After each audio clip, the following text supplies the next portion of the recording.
నమో వెంకటేశాయ. ఏడుకొండలవాడ వెంకటరమణ గోవింద గోవింద.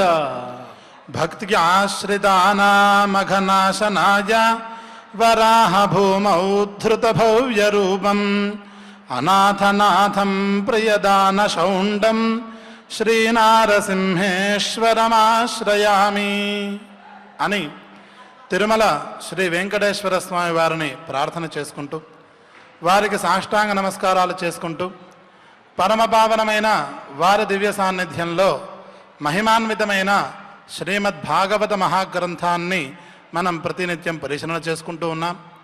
ఆ కార్యక్రమాన్ని సంకల్పపూర్వకంగా ఆచార్యుల వారితో కలిసి ప్రారంభించుకుందాం. శ్రీ గురు ప్రార్థనా. గురుర్బ్రహ్మా గురుర్విష్ణు గురుర్దేవో మహేశ్వరః గురుః సాక్షాత్ పరం బ్రహ్మ తస్మై శ్రీ గురవే నమః. శ్రీనివాస ప్రార్థనా. వరాహాది శరీరాయ వరాభీతికరాయ చ వరాహాద్రినివాసాయ శ్రీనివాసాయ తే నమః. అథ సంకల్పః. శ్రీమదాదివరాహ క్షేత్రే విరాజమానస్య నిత్య శుద్ధ బుద్ధ ముక్త స్వభావస్య లీలావిహిత విగ్రహస్య శ్రీపద్మావతి జానేః అనుగ్రహేణ అస్మాకం సర్వేషాం బుద్ధిశుద్ధ్యర్థం విద్యాభివృద్ధ్యర్థం భక్తి జ్ఞాన వైరాగ్యాది తదనుకూల సర్వసంపత్ సమృద్ధ్యర్థం శ్రీ పరమేశ్వర ప్రీత్యర్థం శ్రీమద్భాగవత పాఠం కరిష్యామహే. అస్య శ్రీమద్భాగవత స్తోత్ర మహామంత్రస్య నారద ఋషిః బృహతి ఛందః శ్రీకృష్ణః పరమాత్మా దేవతా బ్రహ్మ బీజం భక్తిశక్తిః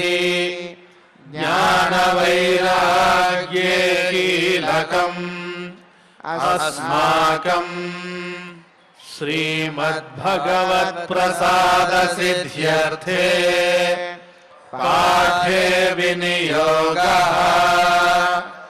ధ్యానం. నారాయణాధ్వరవరాహ విహన్యమానం మిత్రాప్రసూత విదురాదివిదర్శ్యమానం ద్వైపాయనాప్తశుక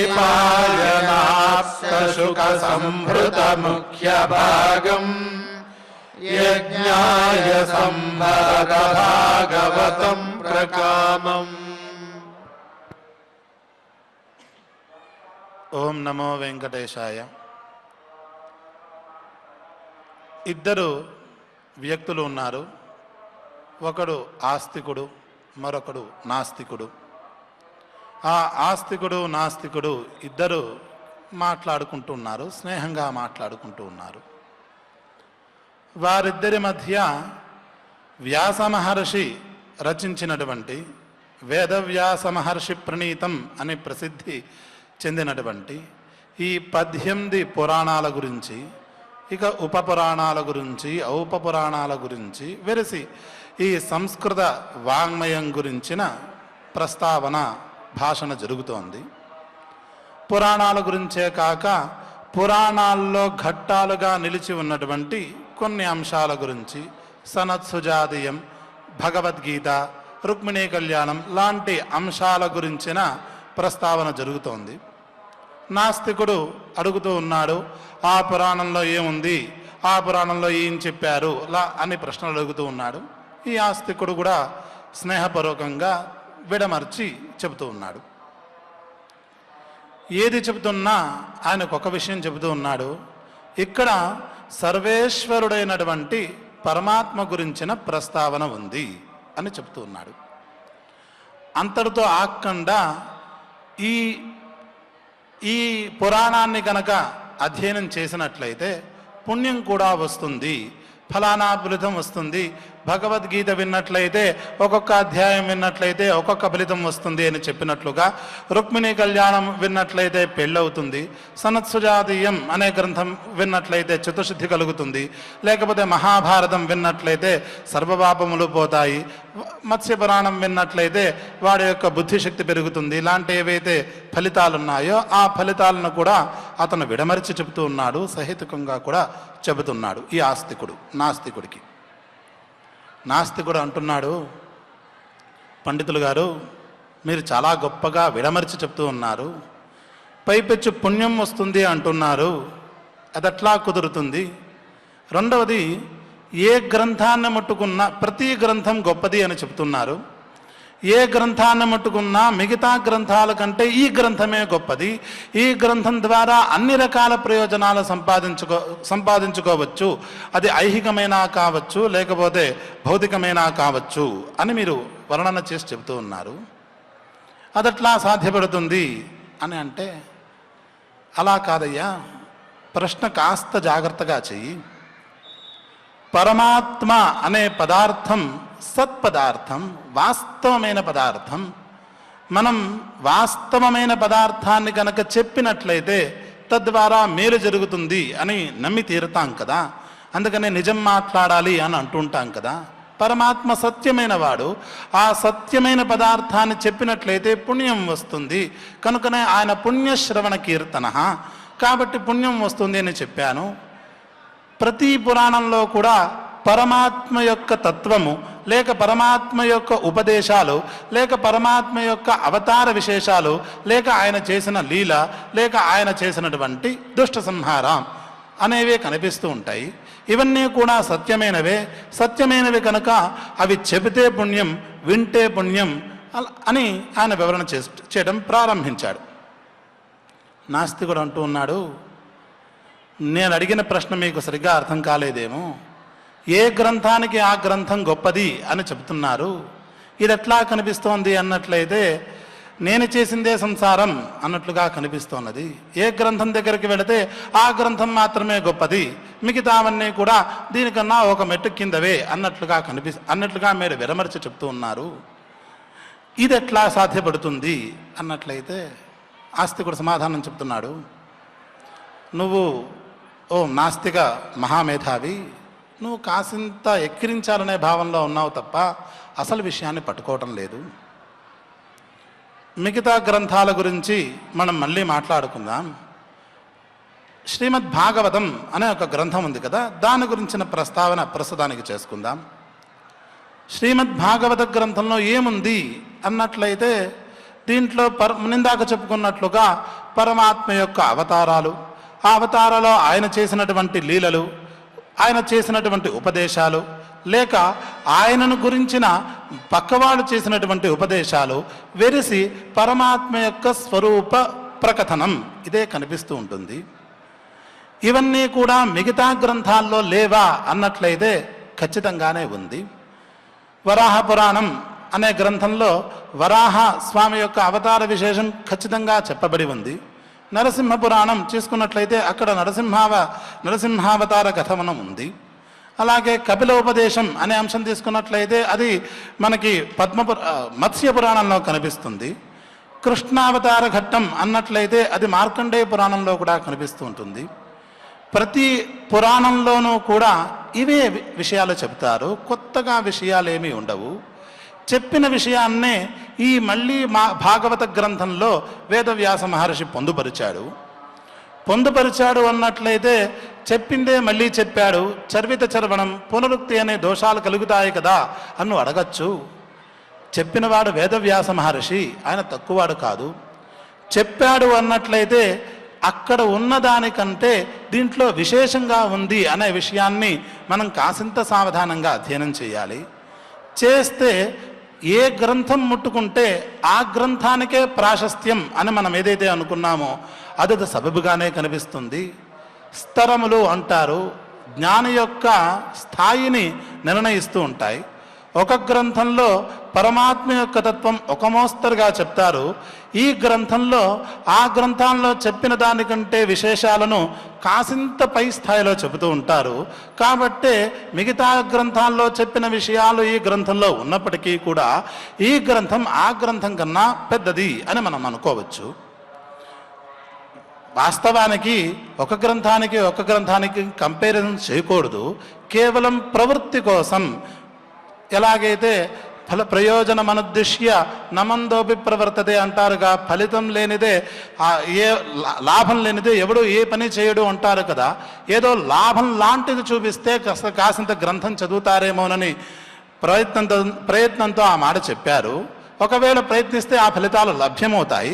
తద్వారా దాన్ని కంపేరైజ్ చేయమనో తులన చేయమనో అభిప్రాయం కాదు. కాసింత జాగ్రత్తగా వినండి అని ఆస్తికుడు చెప్పబోయాడు. ఇక్కడ నాస్తికుడు మళ్ళీ ప్రశ్న వేస్తున్నాడు ఉన్నట్టుండి, సరే ఇంతకీ ఈ భాగవతానికి ఏమని ఫలితం చెప్తారు? మీరేదో మిగతా విషయాలు పక్కన పెట్టేద్దాం, ఈ భాగవత గ్రంథానికి మీరు చెప్పే ఫలితం ఏమిటి అంటే, ఆస్తికుడు అంటున్నాడు, ఏమని చెప్పనయ్యా, ఏది కావాలంటే ఆ ఫలితం ఈ గ్రంథాధ్యయనం వల్ల, లేక ఈ గ్రంథం యొక్క పారాయణ వల్ల, లేక ఈ గ్రంథం యొక్క కథాశ్రవణ వల్ల, లేక ఈ గ్రంథానికి దండం పెట్టడం వల్ల చాలా లభ్యమే అవుతాయి. కాబట్టి కనీసం పుస్తకమైనా ఇంట్లో ఉండాలి అని పెద్దలు అంటూ ఉంటారు. వాటిని చూస్తే కనీసం కంటితో దండం పెట్టినా పుణ్యం వచ్చేస్తుంటుంది.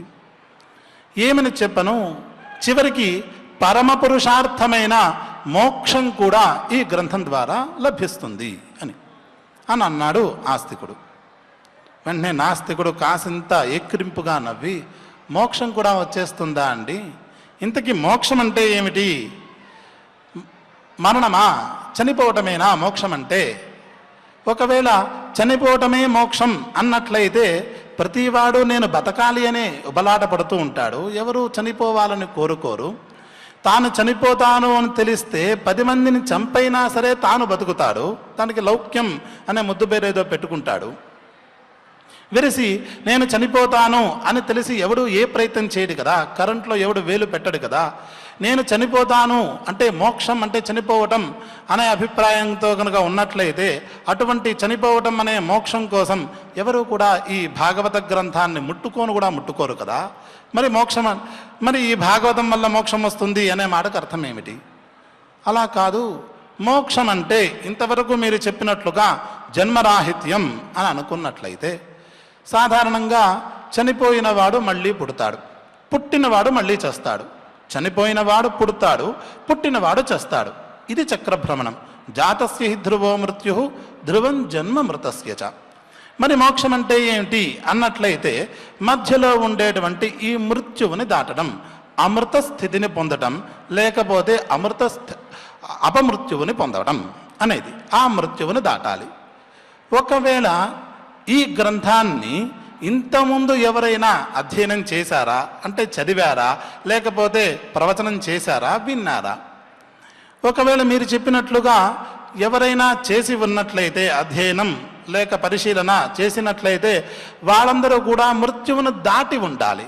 అంటే సుమారు 1 కోటి మంది విన్నారు అనుకుందాం. ఆ 1 కోటి మంది ఇవాళకి జీవించే ఉండాలి.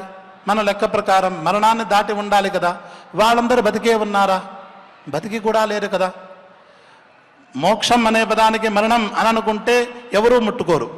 లేదు మృత్యువును దాటడం అన్నట్లయితే ఎవరెవరైతే విన్నారో, ఎప్పుడో ద్వాపర యుగాంతంలో వేదవ్యాస మహర్షి రచించాడు. అక్కడి నుంచి వైశంపాయనాది మహర్షులందరూ విరివిగా దీన్ని ప్రచారం చేశారు. పెద్దలందరూ కూడా దీన్ని విరివిగా అధ్యయనం చేశారు, ప్రవచనాలు చేశారు అని మనం వింటూనే ఉంటాం కదా. అది విన్నవాళ్ళు కనీసం 1 కోటి మందైనా లేకపోతారా? ఆ 1 కోటి మంది వాళ్ళు బతికే ఉండాలి కదా, మనకి కంటి ముందుకు కనిపిస్తూ ఉండాలి కదా. కాబట్టి ఈ గ్రంథాధ్యయనం చేయడం చేత మోక్షం లభిస్తుంది అనే మాట ఏ పాటికి సబబు కాదు.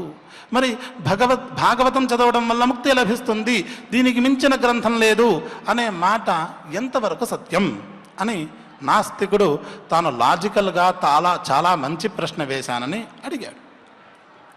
ఆస్తికుడు ఇంకొక రకంగా నవ్వి, చిన్న ఉదాహరణ చెప్తాను, ఒక్కసారి మీ తార్కిక బుద్ధికి దీన్ని అనుసంధానం చేసుకోండి. కొత్త దంపతులు, ఒక పెళ్ళైన దంపతులు ఉన్నారు, పెళ్లి చేసుకున్న దంపతులు ఉన్నారు, భార్యాభర్తలు. 5-6 సంవత్సరాలు గడిచాయి. ప్రారంధ విషయం చేత వాళ్ళకి ఇంకా సంతానం కలగలేదు. ఒక డాక్టర్ దగ్గరికి వెళ్ళారు, వైద్యుల దగ్గరికి వెళ్ళారు. వైద్యులకి తమ సమస్యను విన్నవించుకున్నారు.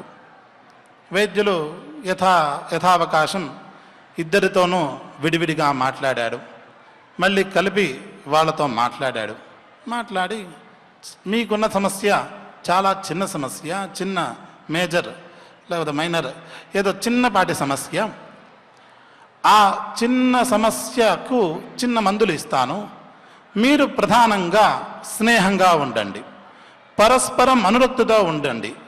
మీకు పరస్పరం ఎక్కడ స్నేహం తగ్గిపోతుందో దాన్ని గమనించుకోండి. మీరు పరస్పరం స్నేహంగా ఉండడం కోసం, అనురాగంగా ఉండడం కోసం సమయాన్ని కేటాయించండి. ఈ స్నేహానికి అనురాగానికి ప్రతిబంధకమైన ప్రతి అంశాలను కొంతకాలం దూరంగా ఉంచండి. ఈ మందులను కూడా సహకారిగా తీసుకోండి. పరమాత్మ యొక్క పరిపూర్ణానుగ్రహాన్ని మీరు ఖచ్చితంగా పొందుతారు అని ఆ వైద్యుడు చెప్పాడు. మర్యాదగా చెప్పుకోవాలంటే ఇంతే. ఇక్కడ ఈ సదరు దంపతులు, సంతానార్థులైన దంపతులు ఏం చేయాలి? సంతానం కావాలి అన్నట్లయితే ఏం చేయాలి?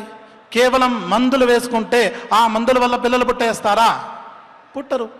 అది కేవలం వాళ్ళ యొక్క శక్తి అభివృద్ధి ద్యోతకాలుగా మాత్రమే ఆ మందులు పనిచేస్తాయి తప్ప మరి దాని యొక్క సామర్థ్యం అంతకు మించి ఉండదు. వీళ్ళు తమ యొక్క వివేకంతో, తమ యొక్క ప్రయత్నపూర్వకంగా పరస్పర స్నేహాన్ని, అనురక్తిని పెంచుకోవాలి. ఆ పెంచుకోవటమే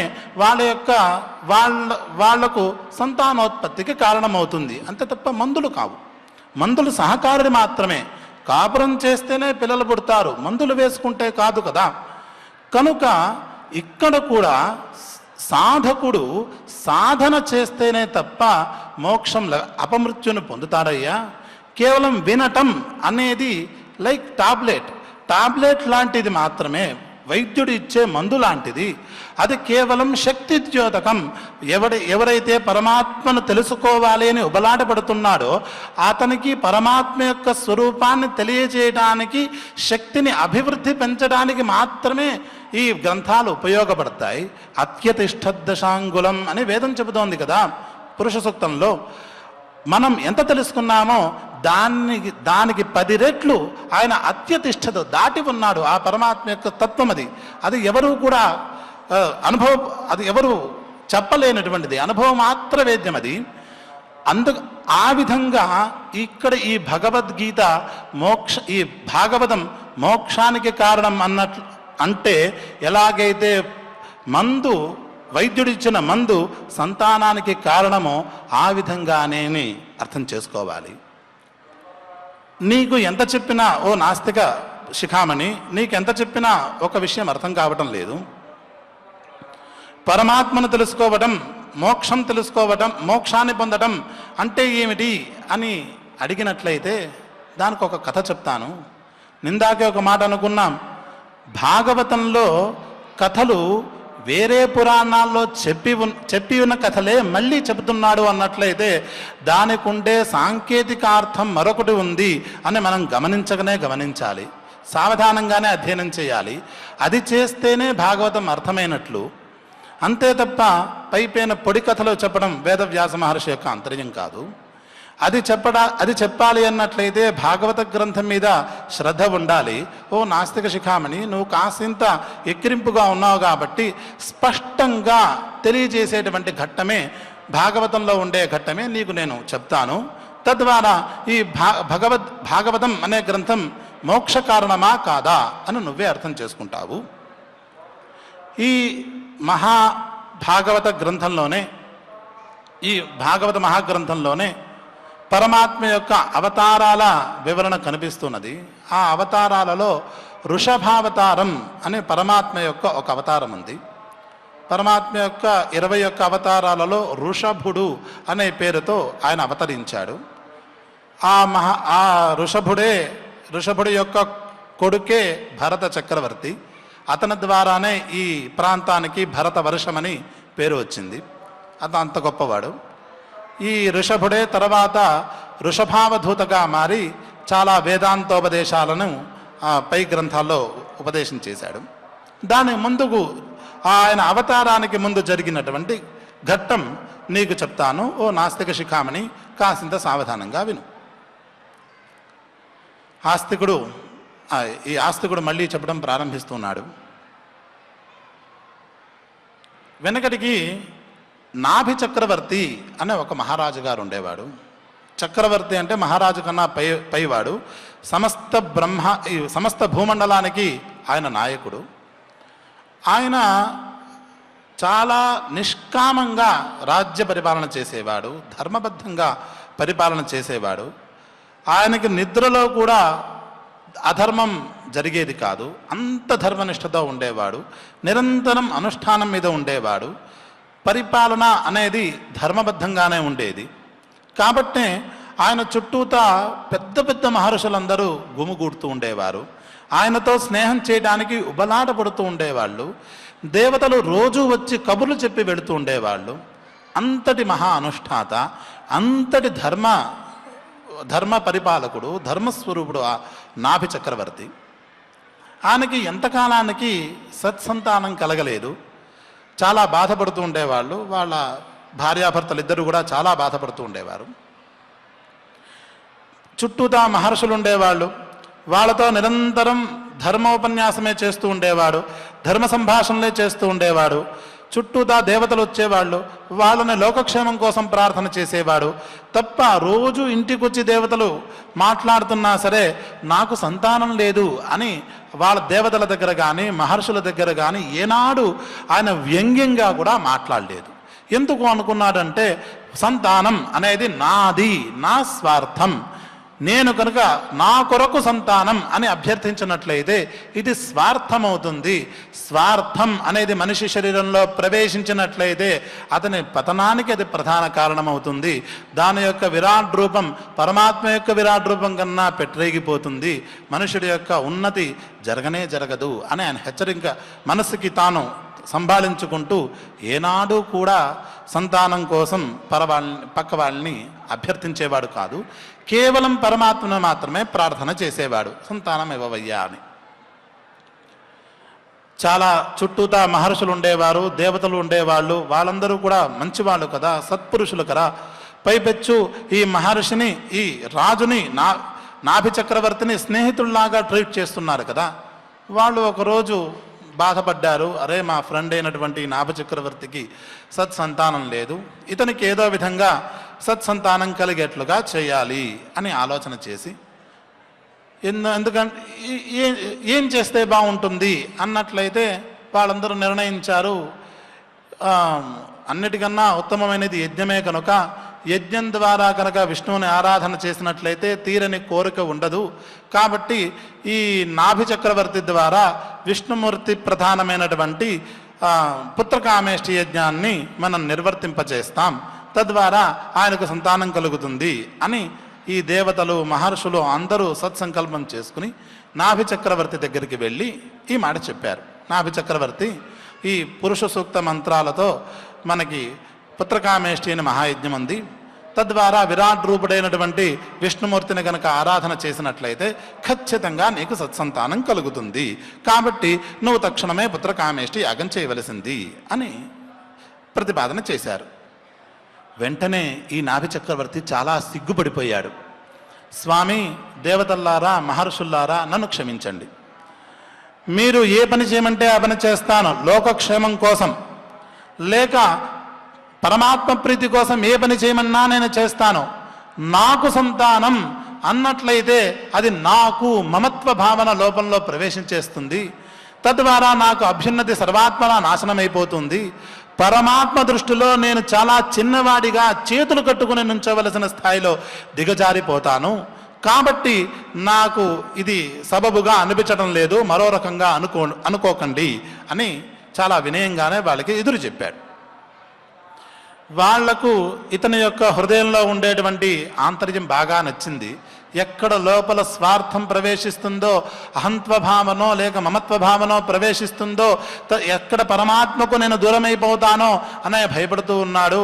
ఇతని యొక్క సాధన పరమ తీవ్ర స్థితిలో ఉంది, చివరి తెంపు దగ్గర ఇతని యొక్క జీవితం ఆగి ఉంది అని వాళ్ళందరూ కూడా సంతోషిస్తూనే ఉన్నారు. కానీ అతనికి సంతానం లేదు కదా, ప్రజయాహి మనుష్య పూర్ణ అంటూ ఉంటారు కదా. సంతానం అనేది కూడా అతని యొక్క సంపదల్లో ఒక సంపద కదా. కనుక ఆ సత్సంతానం అనేది అతనికి కలగాలి, అతనితో యజ్ఞం చేయించాలి అని మళ్ళీ ఈ మహర్షులు దేవతలు అందరూ కూడా గుమిగూడి మళ్ళీ ఆ నాభి చక్రవర్తిని కూర్చోబెట్టి, రాజా ఇది నీ స్వార్థం అని మాత్రమే నువ్వు అనుకోవడానికి వీల్లేదు. కేవలం సంతానం నీకు మాత్రమే కాదు, నువ్వు రాజువి, నీ తర్వాత ఈ రాజ్యాన్ని పరిపాలించడానికి ఒక యోగ్యుడైన వాడు కావాలి. లేకపోతే అయోగ్యుడికి అందలం అవుతే ఏమవుతుందో లోకంలో అందరికీ అనుభవ విదితమే.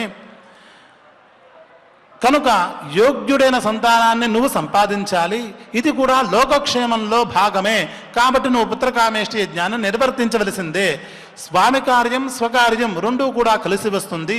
ఇక్కడ నీ యొక్క తీవ్రత వల్ల నీకు మమత్వ భావన కలగదు, మేము మీకు అండగా ఉంటాము అని చాలా గట్టిగా హామీలు ఇవ్వటం చేత ఆయన కూడా లోకక్షేమం అనే అభిప్రాయాన్ని మనస్సుకు తీసుకుని ఒక శుభముహూర్తంలో ఈ పుత్రకామేష్టి మహాయజ్ఞాన్ని గంగా తీరంలో ప్రారంభించాడు. అద్భుతమైన మహామంత్రాలు పురుష సూక్తంలో ఉండేటువంటి ఆ 16 రుక్కులను మహర్షులు, మంత్రసిద్ధులైనటువంటి మహర్షులు, దేవతలు అందరూ కలిసి కూడా పఠిస్తూ ఉన్నారు. ఆ మంత్రాలతో అగ్నిహోత్రుణ్ణి అక్కడ ఆహ్వానిస్తూ ఉన్నాడు. ఆ అగ్నిహోత్రుణ్ణి ఆహ్వానించడంలోనే ఇతను సిగ్గుపడిపోతున్నాడు. అగ్నేనయ్య అనే మంత్రం చెప్తుంటేనే ఇతను సిగ్గుపడిపోతూ ఉన్నాడు. అరే కామ్యోపాసన కదా ఇది, చిన్న కోరికతో, నా స్వార్థ కోరికతో పరమాత్మను ఉపాసన చేస్తున్నానే అని సిగ్గుతోనే ఉన్నాడు. కానీ చుట్టూతా అంతమంది మహర్షులు కలిసి మంత్రాలు చదువుతున్నారు, పెద్దల్ని ఎదురు చెప్పకూడదు కాబట్టి ఆయన నోరు మోసుకుని ఆ మంత్రాలు చదువుతూ ఉన్నాడు. అగ్నిదేవుడు వచ్చాడు. ఆ అగ్నిహోత్రంలో ఆ విరాట్ రూపుడైన విష్ణుమూర్తిని కూడా ఆవాహన చేశారు. ఆయా మంత్రాలతో హవిర్ద్రవ్యాలను కూడా, పాయసాన్ని, ఆవు పాలను, ఆవు పెరుగు, ఆవు నెయ్యిని, సమితలను కూడా సమర్పణ చేస్తూ వచ్చారు. యజ్ఞం పూర్తయింది. ఎప్పుడైతే చివరి దశకు వచ్చిందో ఉన్నట్టుండి ఆ అగ్నిహోత్రంలోంచి విరాట్ పురుషుడైనటువంటి శ్రీమన్ మహావిష్ణువు ప్రత్యక్షమయ్యాడు. అద్భుతమైనటువంటి దివ్యమంగళ స్వరూపం అది, నల్లటి రూపం అది. దాని మీద బంగారు ఆభరణాలు తమ తమ జీవనాన్ని ధన్యం చేసుకున్నాయా అన్నట్లుగా విరాజంగా ప్రకాశిస్తూ ఉన్నాయి. శంఖ చక్ర గదా పద్మాలు ఉన్నాయి. అద్భుతమైన పట్టు పీతాంబరం ఉంది. కంఠంలో తులసీహారం ఉంది. దాని ఆనుకుని పద్మపు మాల ఉంది. నుదుట అద్భుతమైనటువంటి కస్తూరి తిలకం ఉంది. ఆ మొహంలో చిరునవ్వు ఉంది. ఆ చిరునవ్వు చూస్తేనే మన పాపాలన్నీ పోతాయా అన్నంత హృదయంగా ఉంది. అటువంటి దివ్యమంగళ స్వరూపం కేవలం అక్కడుండేటువంటి వాళ్ళకే కాదు, మహర్షులకే కాదు, దేవతలకే కాదు, ఈ నాభి చక్రవర్తికే కాదు, అక్కడ పరివారంగా ఉండేటువంటి సాధారణ జనులకు కూడా అది ఆయన దర్శనమిస్తూ ఉన్నాడు. సత్సంగతి అనేది ఎంత గొప్ప పుణ్యమో అర్థం చేసుకోండి. సజ్జనుల యొక్క సాంగత్యం ఏమాత్రము అర్హత లేనటువంటి సాధారణ జీవులకు కూడా విరాట్ రూపుడైనటువంటి పరమాత్మ ప్రత్యక్షాన్ని కలగజేస్తున్నది. అందరికీ కూడా ఆ పరమాత్మ సాక్షాత్కారం కనిపిస్తోంది. ఆ దివ్యమంగళ స్వరూపాన్ని అందరూ చూశారు. అందరూ కూడా సాష్టాంగ దండాలే పెట్టారు, చేతులెత్తు నమస్కారాలు చేస్తున్నారు, వచ్చిన పాటలు పాడుతూ ఉన్నారు, వచ్చిన స్తోత్రాలు చెబుతూ ఉన్నారు, వేదమంత్రాలు చెబుతున్నారు. వాళ్ళ పొంగులో వాళ్ళు ఉన్నారు. పరమాత్మ వాళ్ళందరినీ కూడా కరుణా దృష్టితో చూస్తూ ఉన్నాడు. వాళ్ళందరి యొక్క ప్రార్థనలు తాను స్వీకరిస్తున్నాడు. వాళ్ళందరి యొక్క కీర్తనను తాను వింటున్నాడు. వాళ్ళందరి యొక్క కష్టాలను తాను తీరుస్తున్నాడు. నేను మీకున్నాను అన్నట్లుగా పలకరిస్తున్నాడా అన్నట్లుగా వాళ్ళందరినీ చూస్తున్నారు. దానితో ఈ భక్తుల యొక్క, దేవతల యొక్క, మహర్షుల యొక్క, పరిజనుల యొక్క ఆనందానికి అవధులే లేవు. వాళ్ళు అదొక ఆనంద డోలాయమానంగా ఆనంద డోలికల్లో ఊగుతూ ఉన్నారు. నాభి చక్రవర్తి మాత్రం చాలా సిగ్గుపడిపోతూ ఉన్నాడు.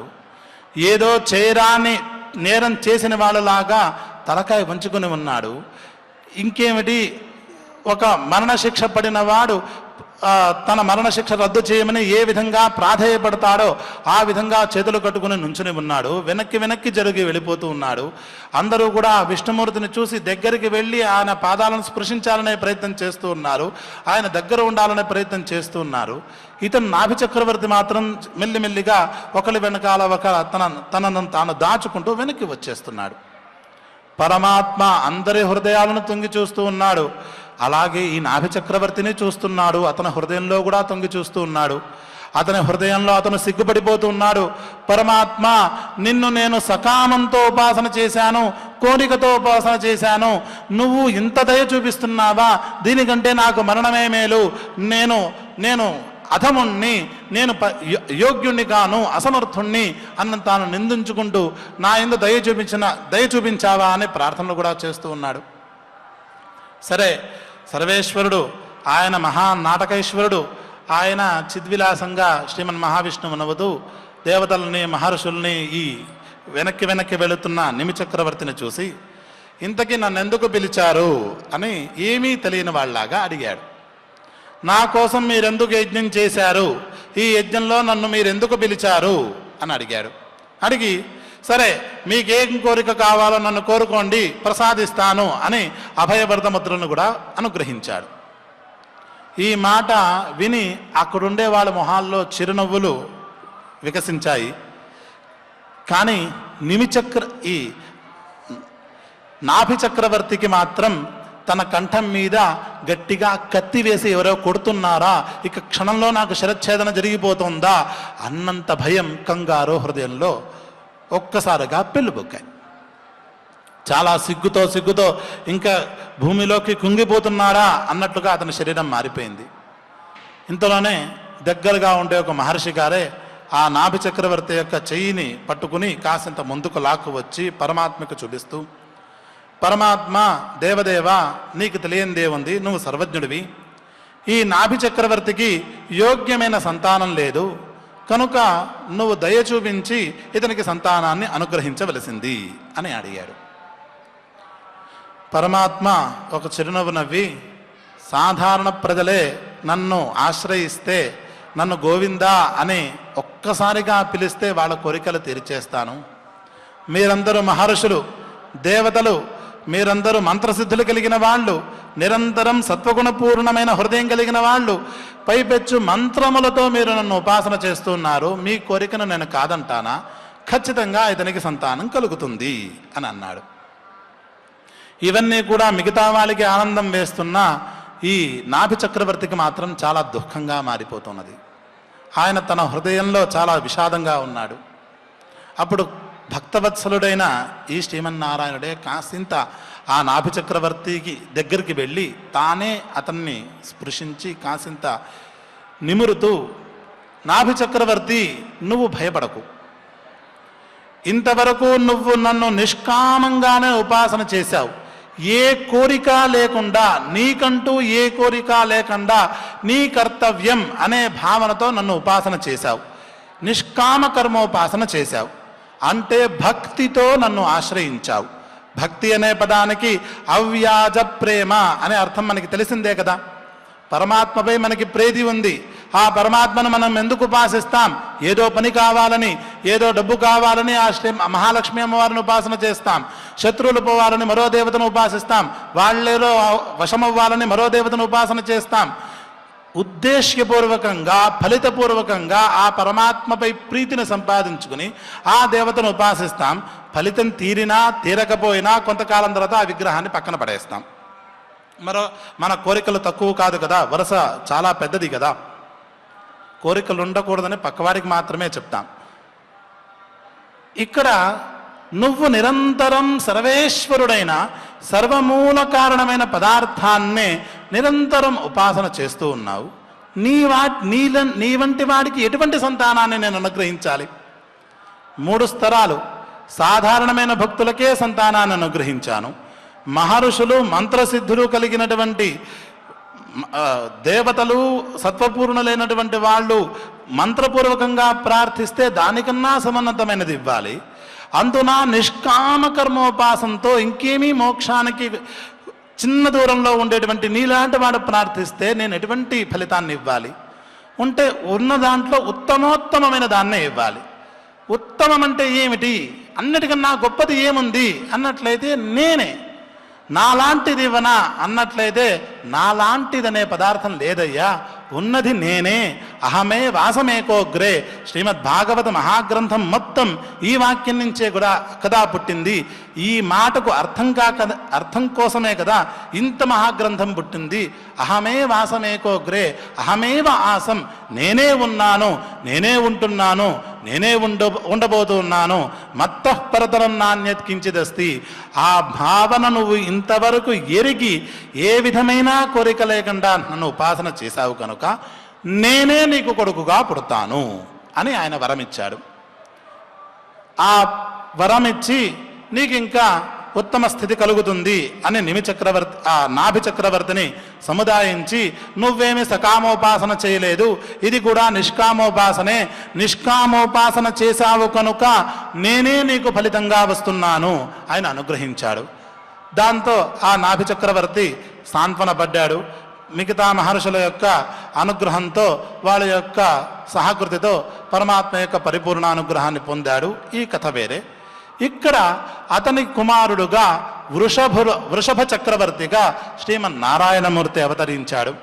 ఆయనే కాలాంతరంలో వృషభావధూతగా మారి వేదాంతోబోధ చేశాడు. భరత చక్రవర్తికి జన్మనిచ్చాడు. తద్వారా ఈ భరతరాజ్య వ్యవస్థాపనకి ఆయన కారణమయ్యాడు అనే ఘట్టాన్ని ఈ ఆస్తికుడు నాస్తికుడికి చెబుతున్నాడు. చెప్పి, నాస్తిక, ఈ నాభి చక్రవర్తి యొక్క కథ లేక వృషభ అవతార కథ వినటం వల్ల నీకేమర్థమైంది అని అడిగాడు. కాసింత సిగ్గుతో నాస్తికుడు ఒక మాట అన్నాడు. నువ్వు చెప్పింది కరెక్టేనయ్యా, మనం ఇంతవరకు చాలా పురాణాలు మాట్లాడుకున్నాం. ఆ పురాణాల యొక్క తత్వం కూడా ఇలాగే కనిపిస్తున్నది. పరమాత్మ భక్తి లభ్యుడు, భక్తి సులభుడు. ఆ భక్తి ఉంటే ఆ పరమాత్మను మనం పట్టుకోగలం. మనలో భక్తి ఉన్నట్లయితే పరమాత్మ మనకు చిక్కుతాడు. ఆయనను ఆశ్రయించినట్లయితే ఆయన త్వరగా ఆశుతోష, వెంటనే సంతోషించేవాడు, వెంటనే వరాలను అనుగ్రహించేస్తాడు. భక్తి కావాలి అన్నట్లయితే అది ఉన్నట్టుండి రాదు. మనం అనుకోకూడదు, చెప్పుకోకూడదు, సంపాదించాలి. భక్తి ఎప్పుడు వస్తుంది? సర్వభూత దయ మనలో రావాలి. అందరి యందు దయ మనకు ఉండాలి. సర్వభూత దయ ఎప్పుడు వస్తుంది? మనలో నిర్వైర సర్వభూతత్వం వచ్చినట్లయితే, ఏ భూతమును కూడా ద్వేషించని స్థితిలో ఉన్నట్లయితే, ఏ భూతములను ఏ ప్రాణిని ద్వేషించకుండా ఉన్నట్లయితే అన్ని భూతముల యందు దయ కలుగుతుంది. ఇది ఎప్పుడు కలుగుతుంది? మనలో కోరికలు లేనప్పుడు. కోరికలుంటే ఆ కోరికలు తీరితే గర్వం, తీరకపోతే కోపం, కోపం పెరిగితే ద్వేషం, ఆ ద్వేషం ఎవరి మీద చూపించాలో తెలియదు. నేను తప్ప ఈ ప్రపంచం మొత్తం దుర్మార్గమే అనే నిర్ణయానికి వచ్చేస్తాం. ఇంకేముంది? సర్వభూత ద్వేషమే వచ్చింది. ఇంకేముంది? నిర్వైర సర్వభూతత్వం అనేది ఎక్కడి నుంచి వచ్చింది? నిర్వైర సర్వభూతత్వం లేదు కనుక, అంటే ఏ భూతంపై కూడా ద్వేషం లేకుండా ఉండుట అనే స్థితి లేదు కదా. అది లేదు కనుక ఆ సర్వభూత దయ అనేది మనకి ఒంటి పట్టదు. ఆ భూతదయ లేకపోయినట్లయితే నిష్కామ కర్మోపాసన అని పిలువబడే భక్తి అనేది మనకి అబ్బదు. ఆ భక్తి లేకపోతే పరమాత్మ మనకి చిక్కడు. పరమాత్మ చిక్కకపోతే మన కోరికలు తిరగవు. మరి ఇవన్నీ తీరుతాయా అంటే ఇవన్నీ కూడా తుచ్చమైనవే. ఎవరో అనుకుంటున్నారు ఏదో మంత్రం చేస్తే రాజవశీకరణం అయిపోతుంది, నేను చెప్పిందల్లా రాజుగారు వింటారు అని అనుకుంటూ ఉంటారు.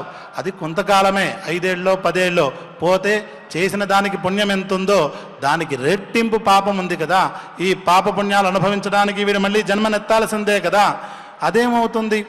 మంత్రం అంటే అర్థం ఏమిటి? మననాత్రాయతే ఇది మంత్ర. దేన్ని జపించడం వల్ల ఏదైతే మనం రక్షింపబడుతూ ఉంటామో, ఏదైతే మనల్ని రక్షిస్తుందో అది మంత్రం. ఏదైతే కామ్యోపాసన చేస్తామో, ఈ సర్వజనమే వశమానయ లాంటి మంత్రాలు ఏవైతే ఉన్నాయో ఇవి కామ్యోపాసన కనుక చేసినట్లయితే ఈ మంత్రాలను నిష్కామ బుద్ధితో ఉపాసన చేయాలి, అది వేరే ప్రకరణం.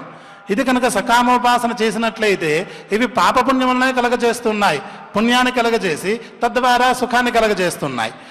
అంటే సుఖం అనుభవించడానికి మళ్ళీ జన్మను పొందవలసిందే కదా, జన్మరాహిత్యాన్ని సంపాదించడానికే కదా మంత్రాలు ఉండేవి. ఎప్పుడైతే మంత్రాలను మనం సకామంగా ఉపాసన చేస్తామో అవి ఇంక మంత్రములు ఎలా అవుతాయి? అవి ఎందుకు రక్షిస్తాయి? కాబట్టి నిష్కామ కర్మోపాసన చేయాలి, భక్తి ద్వారా పరమాత్మను పొందాలి.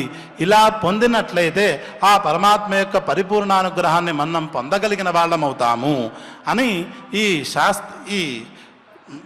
వ్యాస మహర్షి రాసించినటువంటి వాంగ్మయం చెబుతోంది అని నాకు అర్థమైంది అని నాస్తికుడు చెప్పాడు. అటువంటి పాఖండు అంటే ఎడ్డమంటే తడ్డమనే నాస్తికుడికే ఈ విషయం అర్థమైనట్లయితే పరమాత్మను దృఢంగా నమ్మే ఆస్తికులమైన మనకి ఆ విషయం అర్థం కాకపోలేదా? మనం కూడా మనలో ఉండేటువంటి అక్కర్లేని కోరికల యొక్క అభినివేశాన్ని కాసింత తగ్గించుకుని, కోరికలు లేకుండా ఉండమని అభిప్రాయం కాదు, ఆ కోరికలపై అభినివేశం, తీర్తే గర్వం తీరకపోతే కోపం లాంటి అభినివేశాన్ని తగ్గించుకుని మనం కూడా మన మనస్సును సాంత్వనపరిచి ఏ భూతమయందు అకారణంగా ద్వేషాన్ని పెంచుకోకుండా కుదిరినంత మేర అందరి పట్ల దయను పెంచుకుంటూ వీటి యొక్క సహకృతితో భక్తిని మన మనసులో దృఢంగా చేసుకుని ఆ భక్తి అనే హస్తములతో ఆ పరమాత్మ యొక్క పాదాలను కనుక ఆశ్రయించినట్లయితే ఆ పరమాత్మ యొక్క పరిపూర్ణానుగ్రహాన్ని పొంది ఈ శ్రీమద్భాగవత మహాగ్రంథము యొక్క ప్రయోజనమైనటువంటి ఆ మోక్షాన్ని పొందగలిగిన వాళ్ళమవుతాం. ఆ విధమైన ప్రయత్నం చేయించమని, కాసింత మార్గదర్శనం చేసి చేదోడుగా ఉండమని ఆ పరమాత్మను ప్రార్థన చేసుకుంటూ, వెంకటరమణ స్వామిని ప్రార్థన చేసుకుంటూ మనం పై కార్యక్రమానికి ఆచార్యుల వారితో ప్రయాణమవుదాం. ఓం నమో వెంకటేశాయ. ఈరోజు మనం శ్రీమద్భాగవతం తృతీయ స్కంధంలో మొదటి అధ్యాయాన్ని పారాయణ చేసుకోబోతూ ఉన్నాము. అథ శ్రీమద్భాగవతే పారమహంస్యాం సంహితాయాం తృతీయ స్కంధే ప్రథమోऽధ్యాయః శ్రీశుక ఉవాచ ఏవమేతత్పురా పృష్టో మైత్రేయో భగవాన్ కిల క్షత్రావనం ప్రవిష్టేన త్యక్త్వా స్వగృహమృద్ధిమత్ యద్వా అయం మంత్రకృద్వో భగవానఖిలేశ్వరః పౌరవేంద్రగృహం హిత్వా ప్రవివేశాత్మసాత్కృతం రాజోవాచ కుత్ర క్షతుర్భగవత మైత్రేయేణా ససంగమః కదా వా సహ సంవాదః ఏతద్వర్ణయనః ప్రభో నహ్యల్పార్థోదయస్తస్య విదురస్యామలాత్మనః తస్మిన్ వరీయసి ప్రశ్నః సాధు साधुवादोपबृंहितः साधुवादो विबृंहितः सूत उवाच सूत उवाच स एव मृषिवर्योऽयम् स एव ऋषिवर्योऽयम् पृष्टो राज्ञा परीक्षिता पृष्टो राज्ञा परीक्षिता प्रत्याहतं सुबहुवित् प्रत्याहतं सुबहुवित् प्रीतात्मा श्रूयतामिति प्रीतात्मा श्रूयतामिति श्रीशुक उवाच श्रीशुक उवाच यदा तु राजा स्वसुतान् साधून् यदा तु राजा स्वसुतान् साधून् पुष्णन्न धर्मेण विनष्टदृष्टिः प्रश्नन्नधर्मेण विनष्टदृष्टिः भ्रातुर्यविष्ठस्य सुतान् विबन्धून् भ्रातुर्यविष्टस्य सुतान् विबन्धून् प्रवेश्य लाक्षाभवने ददाह प्रवेश्य लाक्षाभवने ददाह यदा सभायां कुरु देवदेव्याः यदा सभायां गुरुदेवदेव्याः केशाभिमर्शं सुतकर्मगर्ह्यम् केशाभिमर्शं सुतकर्मगर्ह्यम् न वारयामास नृपस्नुषायाः नवारयामास नृपस्नुषायाः स्वास्त्रैर्हरन्त्याः कुचकुङ्कुमानि स्वासैरहन्त्याः कुचकुङ्कुमानि द्यूते त्वधर्मेण जितस्य साधोः युते धर्मेण जितस्य साधोः सत्यावलम्बस्य वनागतस्य सत्यावलम्बस्य वनागतस्य न याचतोदात् समयेन दायम् न याचतो दासमयेन दायम् तमोजुषाणो यदजातशत्रोः तमोजानो यदजातशत्रोः यदा च पार्थप्रहितः सभायाम् यदा पार्थः प्रहितः सभायाम् जगद्गुरुर्यानि जगाद कृष्णः जगद्गुरुर्यानि जगाद कृष्णः न तानि पुंसाममृतायनानि न तानि पुंसाममृतायनानि राजोरुमेने क्षतपुण्यलेशः राजोरुमेने क्षतपुण्यलेशः यदोपहूतो भवनं प्रविष्टो यदोपहूतो भवनं प्रविष्टो मन्त्राय पृष्टः किल पूर्वजेन मन्त्राय पृष्टः किल पूर्वजेन अथाह तन्मन्त्रदृशां वरीयान् अथाह तन्मन्त्रदृशां वरीयान् यन्मन्त्रिणो वैदुरिकं वदन्ति यन्मन्त्रिणो वैदुरिकं वदन्ति अजातशत्रोः प्रतियच्छदायम् अजातशत्रोः प्रतियच्छदायम् तितिक्षतो दुर्विषहन्तवागः तितिक्षतो दुर्विषहन्तवागः सहानुजो यत्र वृकोदराहिः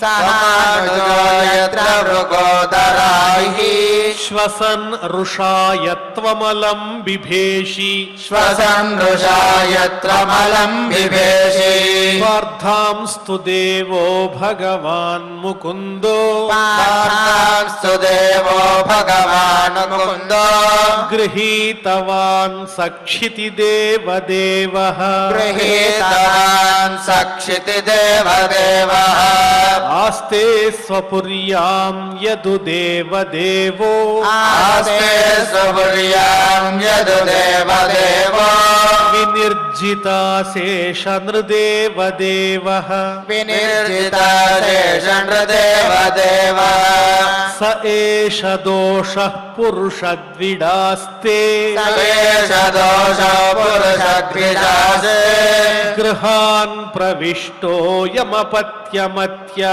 गृहान् प्रविष्टो यमपत्यमत्य पुष्णासि कृष्णाद्विमुखो गतश्रीः पुष्णासि कृष्णाद्विमुखो गतश्रीः त्यजाश्वशैवं कुशकौशलाय त्यजास्य शैवं कुशकौशलाय इत्यूचिवांस्तत्र सुयोधनेन इत्योञ्चिमां तत्र सुयोधनेन प्रवृद्धकोपस्फुरिताधरेण प्रवृद्धगोपस्फुरिताधरेण असत्कृतः सत्स्पृहणीयशीलः असत्कृतः सत्स्पृहणीयशीलः क्षत्ता सकर्णानुजसौबलेन क्षत्ता सकर्णानुजसौबलेन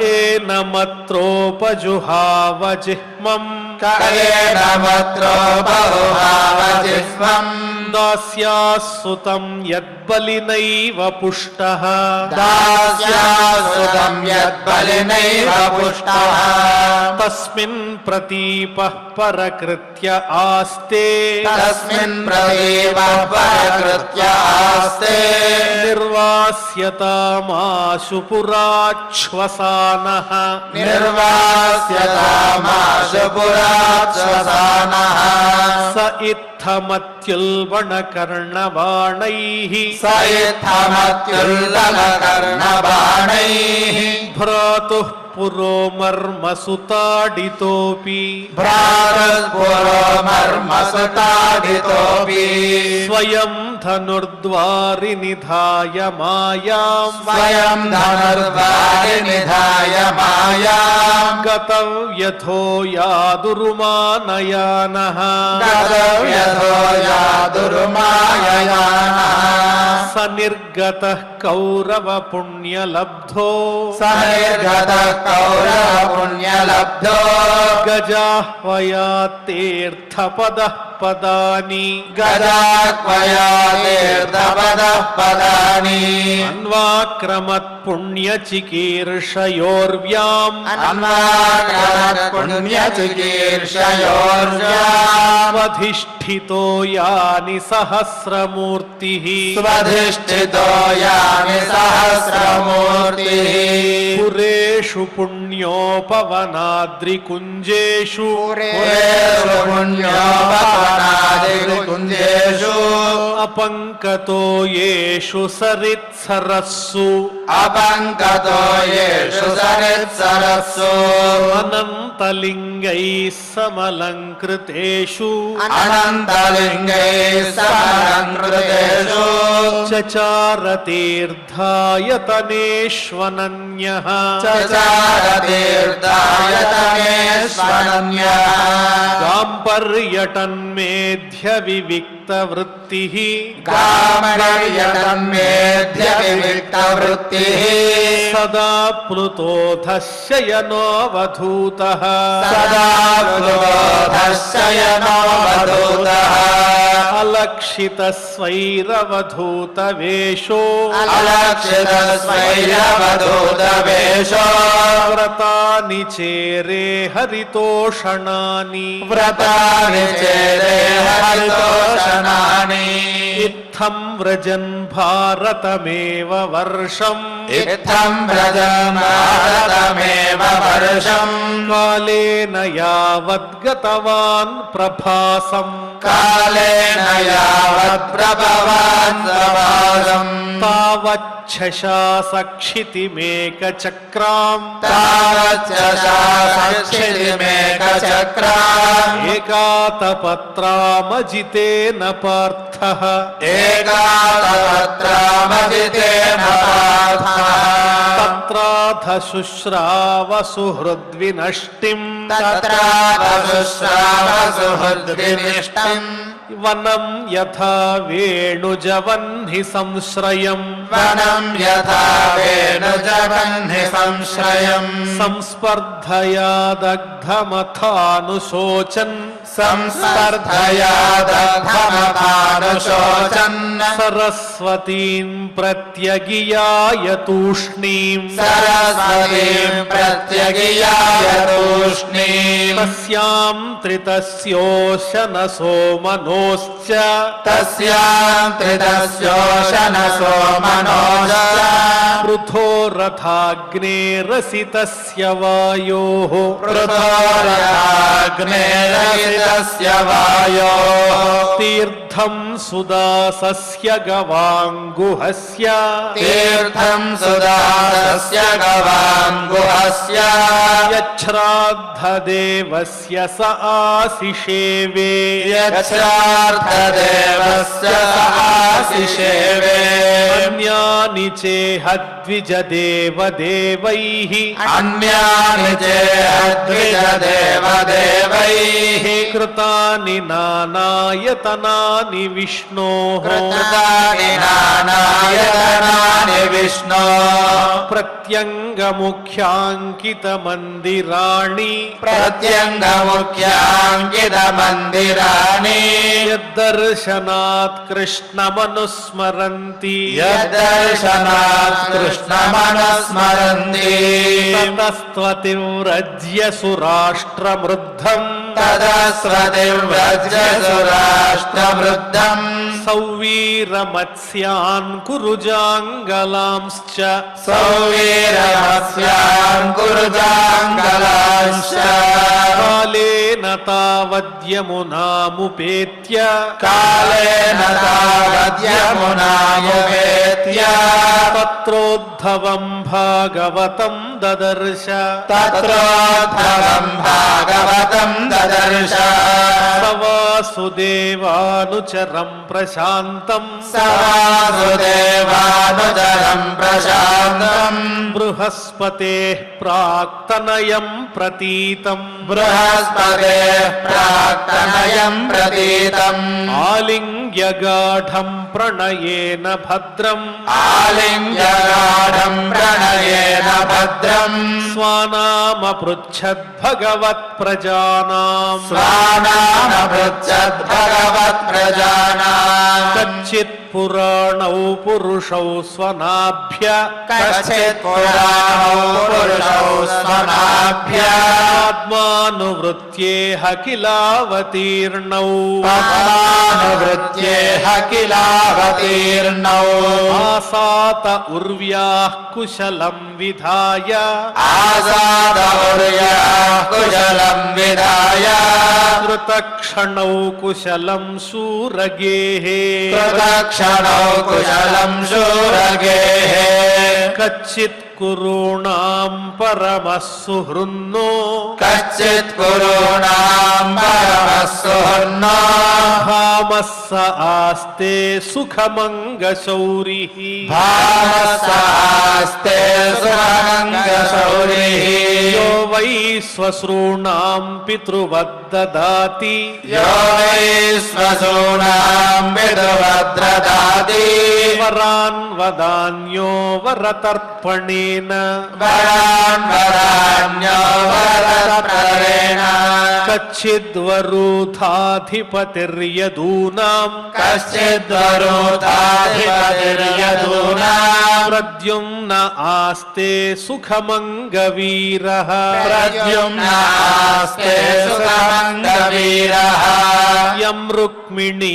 భగవతోభిలేభే యం రుక్మిణీ భగవతోభిలేభే ఆరాధ్య విప్రాన్ స్మరమాది సర్గే ఆరాధ్య విప్రాన్ సమావిసర్గే కచ్చిత్ సుఖం సాత్వత వృష్ణిభోజ కచ్చిత్ సుఖం సాత్వత వృష్ణిభోజ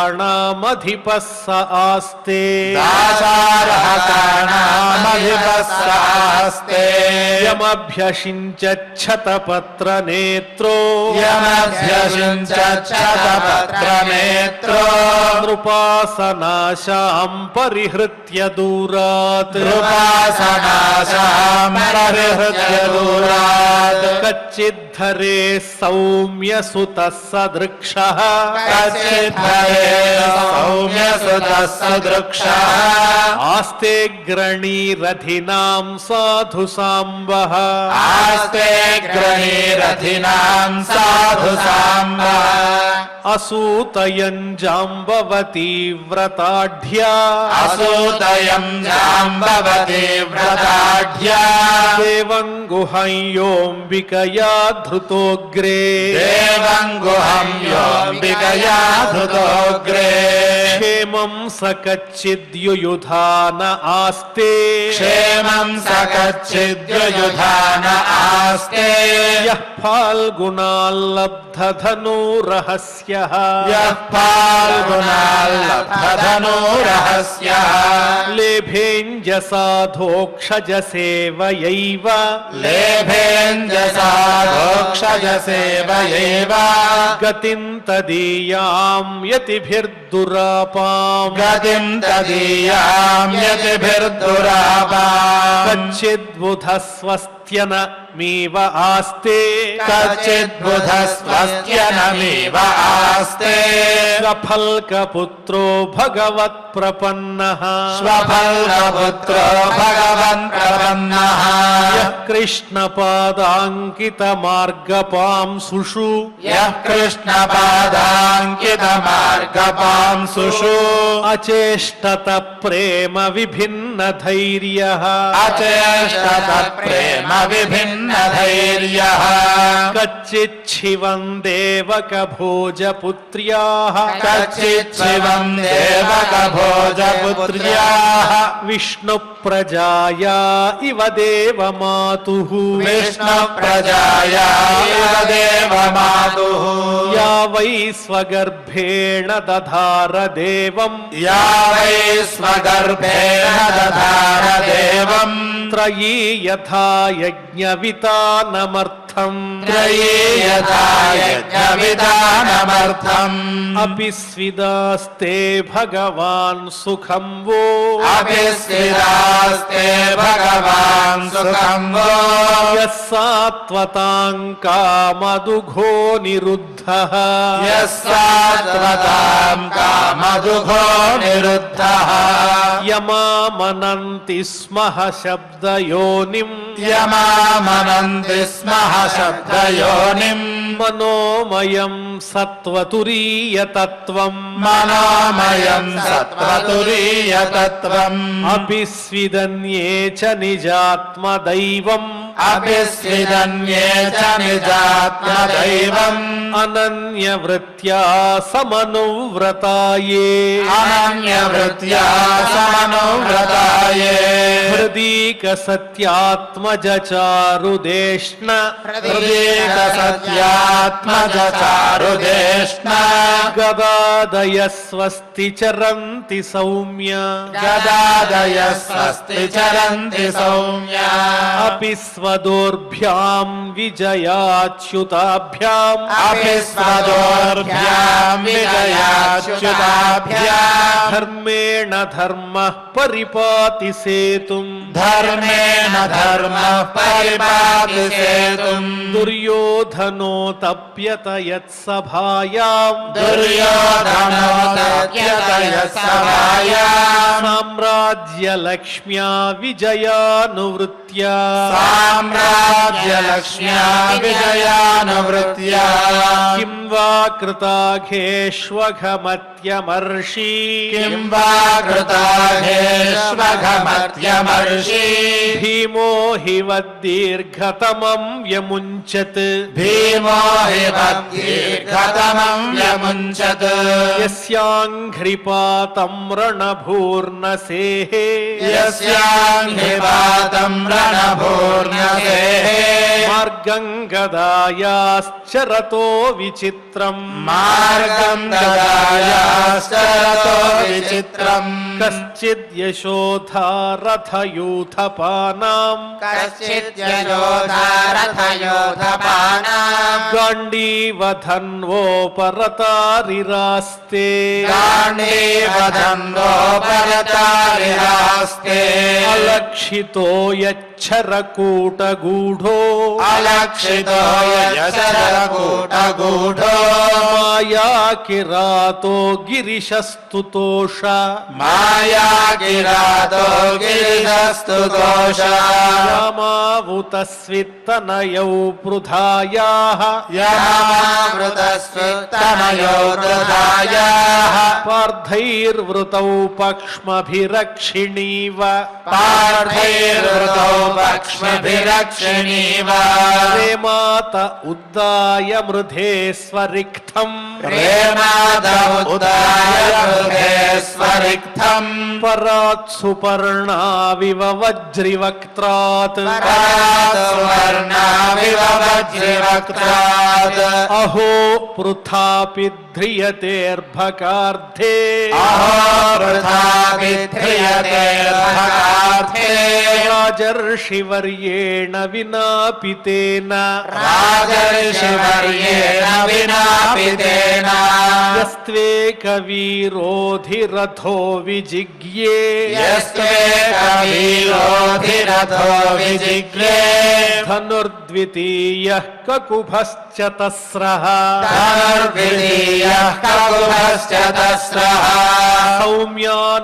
సౌమ్యానుశోచేతమథః పతంతం సౌమ్యానుశోచేతమథః పతంతం భ్రాత్రే పరేతాయ విదుద్రుహేయః భ్రాతే పరేతాయ విదుద్రుహేయః నిర్యాపితో येन సుహృత్స్వపుర్యాః నిర్యాపితో येन సుహృత్స్వపుర్యాః అహం స్వపుత్రాన్ సమనువ్రతేన అహం స్వపుత్రాన్ సమనువ్రతేన సోహం హరేర్మర్త్య విడంబనేన సోహం హరేర్మర్త్య విడంబనేన దృశో నృణాం చాలయతో విధాతుః దృశో నృణాం చాలయతో విధాతుః నాన్యోపలక్ష్యః పదవీం ప్రసాదాత్ నానోపలక్ష్యః పదవీం ప్రసాదాత్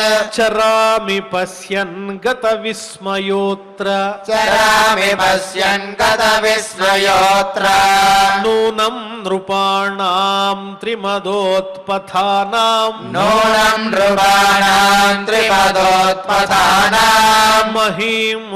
మహీముహుశ్చాలయతాం చ మూభిః మహీముహుశ్చాలయతాం చ మూభిః వధాత్ ప్రపన్నార్తి జిహీర్షయేషోపి ప్రపన్నార్తిజిహీర్షయేషోపి ఉపైక్షతాఘం భగవాన్ కురూణాం ఉపైక్షతాఘం భగవాన్ కురూణాం అజస్య జన్మోత్పథనాశనాయ అజస్య జన్మోత్పథనాశనాయ కర్మాణ్యకర్తుర్గ్రహణాయ పుంసాం కర్మాణ్యకర్తుర్గ్రహణాయ పుంసాం నన్వన్యథా కోర్హతి దేహయోగం నమ్రన్యథా కోర్హతి దేహయోగం పరో గుణానాముత కర్మతంత్రం పరో గుణానాముత కర్మతంత్రం తస్య ప్రపన్నాఖిల లోకపానాం తస్య ప్రపన్నాఖిల లోకపానాం అవస్థితానామనుశాసనే స్వే అవస్థితానామనుశాసనే స్వే అర్థాయ జాతస్య యదుష్వజస్య అర్థాయ జాతస్య యదుష్యజస్య వార్తాం సఖే కీర్తయతీర్థకీర్తేః వార్తాం సఖే కీర్తయతీర్థకీర్తేః इति इति श्रीमद्भागवते श्रीमद्भागवते महापुराणे महापुराणे पारमहंस्यां संहितायां पारमहंस्यां संहितायां तृतीयस्कन्धे तृतीयस्कन्धे विदुरोद्धव संवादे विदुरोद्धव संवादे प्रथमोऽध्यायः प्रथमोऽध्यायः ఎంతో నీతిమంతుడు ప్రజ్ఞాశాలి భగవద్భక్తుడు అయిన విదురుణ్ణి వద్దనుకుని మంచి మాటలు చెబుతున్నాడని తట్టుకోలేక దుర్యోధనాదులు విడిచిపెడితే ఆ విదురుడు చక్కగా తీర్థయాత్రల్ని చేస్తూ ఉద్ధవుణ్ణి చేరి శ్రీకృష్ణుని యొక్క గొప్పతనాన్ని తెలుసుకుని పరమాత్మ తత్వాన్ని ఇంకా ఇంకా వంట పట్టించుకుని సత్సంగంతో భగవద్ అనుగ్రహాన్ని సంపాదించాడు. ఆ విశేషాలన్నీ మనం ఈ అధ్యాయంలో పారాయణ పూర్వకంగా నేర్చుకున్నాం. ఇప్పుడు అందరం కలిసి క్షమా ప్రార్థనాదులు పలుకుదాం. అథ క్షమా ప్రార్థన. యదక్షరపదభ్రష్టం మాత్రాహీనం చ యద్భవేత్ తత్సర్వం క్షమ్యతాం దేవ నారాయణ నమోస్తుతే. అథ భగవత్ సమర్పణం కాయేన వాచా మనసేంద్రియైర్వా బుద్ధ్యాత్మనా వా ప్రకృతే స్వభావాత్ కరోమి యద్యత్ సకలం పరస్మై నారాయణాయేతి సమర్పయామి. అథ లోకక్షేమ ప్రార్థనా. సర్వే భవంతు సుఖినః సర్వే సంతు నిరామయాః సర్వే భద్రాణి పశ్యంతు మా కశ్చిద్ దుఃఖభాగ్ భవేత్. అథ మంగళం శ్రియకాంతాయ కళ్యాణ నిధయే నిధయేర్థినాం శ్రీవేంకట నివాసాయ శ్రీనివాసాయ మంగళం. స్వామి బోధానంద గోసేవ ఆశ్రమం సైథాపూర్. జ్యోతిష్యం వాస్తుశాస్త్రం మన పూర్వీకులు మనకిచ్చిన వరం. దుర్గాదేవి కాలభైరవ ఉపాసనతో వాక్సిద్ధి పొందిన శ్రీ శ్రీ బోధానందగిరి స్వామివారు మీకు ఎలాంటి సమస్యలున్నా, వాటిలో ముఖ్యంగా ధన నష్టం, ఆరోగ్య నష్టం, భార్యాభర్తల మధ్య గొడవలు, ప్రేమించుకున్న వారు దూరం అవడం, ఎన్ని సంబంధాలు వచ్చినా పెళ్లి ముడి పడకపోవడం, రోడ్డు ప్రమాదాలు, అప్పుల బాధలు, వ్యవసాయంలో నష్టాలు, పెద్దల మాట పిల్లలు వినకపోవడం, ఆరోగ్య శాంతి, గృహశాంతి, మనశ్శాంతి లేకపోవడం, ఇలాంటి సమస్యలు ఉన్నట్లయితే ఒక్కసారి స్వామీజీని కలవండి. మీ సమస్యలకు తగిన పరిష్కారాన్ని పొందండి. అంతేకాక అన్ని రకాల వ్యాధులకు గోపంచకవ్య మరియు మూలికా వైద్యం చేయబడును. నమ్మకంతో రండి, ఆయురారోగ్యాలతో వర్ధిల్లండి. మా అడ్రస్ స్వామి బోధానంద గోసేవ ఆశ్రమం సైథాపూర్, వీరభద్రస్వామి గుడి దగ్గర, యాదగిరిగుట్ట. సంప్రదించవలసిన నెంబర్ 9849213754 మరియు 9618034138.